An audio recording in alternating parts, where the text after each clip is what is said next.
പിന്നെ രാമേശ്വരത്തേക്ക് പോണ വഴിക്ക് ഞങ്ങളൊരു ബീച്ച് കാണാൻ പോയി. അപ്പോൾ അവിടെ കണ്ടൊരു വേലി കേട്ടോ. ഈ ഒരു വേലി സംഭവം നമ്മുടെ ഇതേപോലത്തെ ഒരു പനേൻ്റെ തണ്ടുകൊണ്ട് ഉണ്ടാക്കിയിട്ടുള്ള സംഭവം.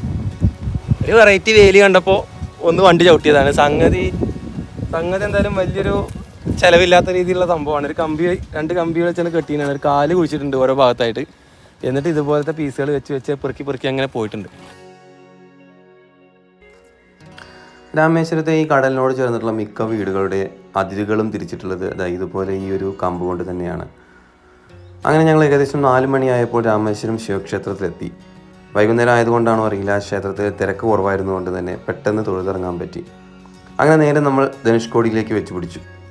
ധനുഷ്കോടി റോഡിൽ തന്നെ ഇടത്തോട്ട് 1 കിലോമീറ്റർ പോയി രാമസേതു കാണാം. രാമസേതു ഒരു പക്ഷേ നിങ്ങൾ പുരാണങ്ങളിലോ അതല്ലെങ്കിൽ കഥകളിലോ കേട്ടിട്ടുണ്ടായിരിക്കും.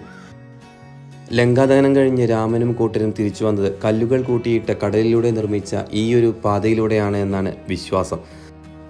കടലിന് നടുവിലൂടെയായിട്ട് നിങ്ങൾക്ക് കാണുന്ന വെള്ളവരയാണ് രാമസേതു. അന്ന് നിർമ്മിക്കാൻ ഉപയോഗിച്ച കല്ലിനെ കാണുവാനും സ്പർശിക്കാനുമാണ് ഈ തിരക്ക്. അങ്ങനെ രാമസേതുവിൽ നിന്നും വീണ്ടും ഞങ്ങൾ ധനുഷ്കോടിയിലേക്ക് യാത്രയായി.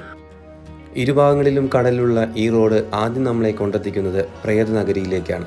ധനുഷ്കോടിയിലെ കുറേ പേരുടെ മരണത്തിന് കാരണമായ ആ റെയിൽവേ സ്റ്റേഷനുമാണിത്.